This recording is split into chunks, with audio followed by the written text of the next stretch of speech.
수가 없죠. 이거 자연재해나 마찬가지인데. 같은 마을 주민인 서재원 씨는 미나리 농사를 포기한 밭에 다른 농사를 준비 중이다. 그리고 유해동물의 접근을 막아주는 퇴치기를 자비로 설치했다. 철새인 청둥오리는 이곳에서 없애야 할 유해동물인 것이었다.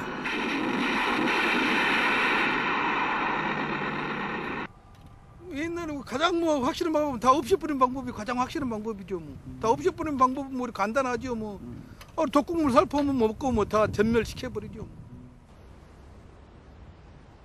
유해 야생동물로 전락한 철새인 오리가 주는 피해는 그뿐이 아니었다. 다른 어촌들처럼 전라도 고흥군 남성리에는 겨울이면 파래, 미역, 매생이 등의 양식이 이루어진다.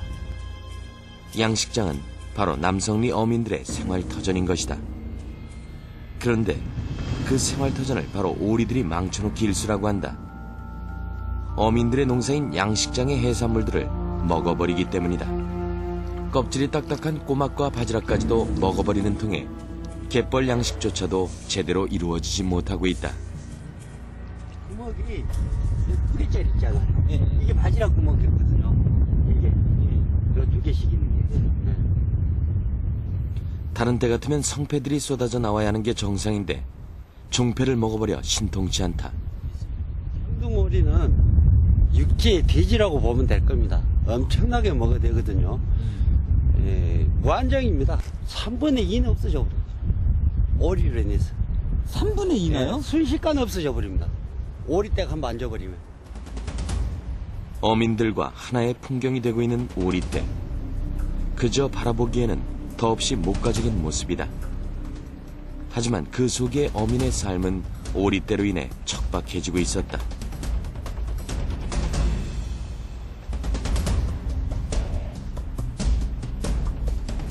밀물이 들어오는 시간. 그 시간은 오리도 갯벌로 들어오는 때다. 그렇게 민물과 함께 갯벌로 밀려온 오리들은 갯벌 속의 바지락이나 꼬막을 먹어치운다고 한다. 수없이 물속으로 고기를 담그는 오리들의 몸짓은 바로 꼬막이나 바지락을 먹기 위한 것이었다.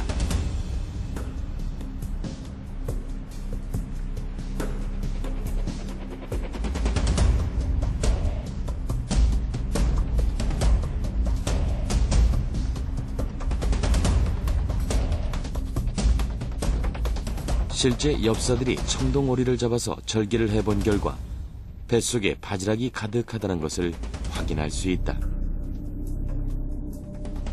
예전에는 한 자리에 앉아서 20kg 한 망을 퍼는데 삽시간에 퍼버립니다. 이렇게 앉아서. 그러면 이 한 망에 키를 3,000씩 하면 6만 원 가거든요. 근데 오리가 그걸 다 잡사요. 그 비싼 걸. 그게 기가 막히죠, 기가 막혀.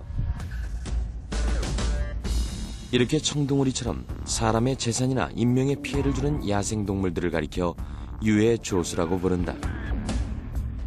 장기간에 걸쳐 농작물에 피해를 주면 개체수 조사를 거쳐 유해조수로 지정이 되는데 멧돼지, 고라니, 메토끼, 청설모 등 환경불량에 의해 지정된 유해 야생동물들이다.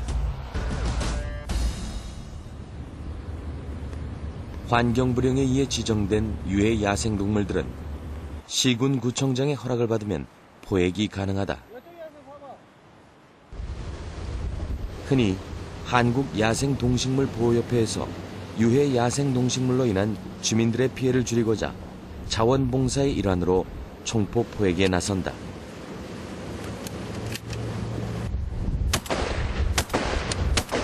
하지만 주 목적이 포획이 아닌 양식장 보호이기 때문에 겁을 주어 쫓아내는 것을 우선으로 한다.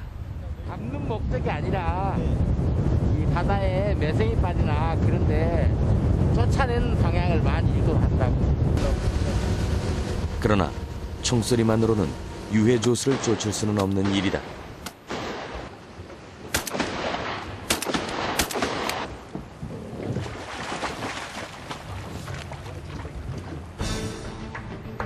청둥오리 한 마리가 포획됐다. 이렇게 화약 냄새가 진동을 해야 일주일쯤 청둥오리로부터 양식장이 지켜진다고 한다.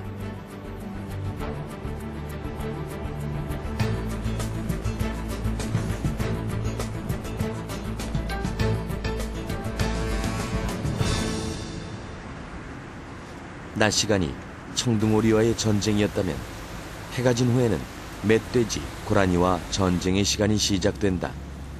멧돼지나 고라니 등의 유해동물들은 깊은 밤 모두가 잠든 시간을 틈타 먹이를 찾아 민가로 내려오기 때문이다. 수렵에 나선 지 얼마 되지 않아 보리밭에 출몰한 멧돼지의 흔적이 발견된다. 이런 데를 다 이렇게 코를. 코로 문지르고 다녀요.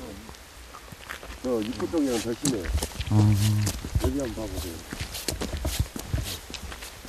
이게 같은 보리밭이에요. 근데 지금 보리가 없잖아요. 지금 이것도 다 쪽으로는 코로 문지르고 다녀서 자구책을 써야 되는데 농민들이 농촌이 고령화가 되다 보니까 자구책을 쓰기에는 너무 그 경제적인 여건도 그렇고 그 다음에 밤에 나와서 지키는 것도 한계가 있는 거고 그러다 보니까 상당히 그 농촌에서 농사 짓는 분들이 그런 어려움이 좀 있어요. 농작물에 가장 많은 피해를 주는 멧돼지는 잡식성이라 과일, 벼, 고구마 등을 가리지 않고 섭식을 한다. 지능이 매우 높은 것으로 보고되고 있는데 후각 또한 매우 발달해서 위에 소지가 있는 사람이나 물체 등 냄새가 있을 경우 접근을 조심하기 때문에 사람이 멧돼지를 발견하기도 쉽지 않다. 그리고 4개월 정도의 임신 기간을 거쳐 3마리에서 8마리의 새끼를 낳을 만큼 번식력이 매우 높은데 우리나라의 경우 적정 서식 밀도가 100헥타르당 1.1마리 수준이지만 국립생물자원관의 조사 결과 평균 3배 이상 높은 것으로 나타났다. 멧돼지에 의한 피해가 클 수밖에 없는 이유가 설명되는 대목이다.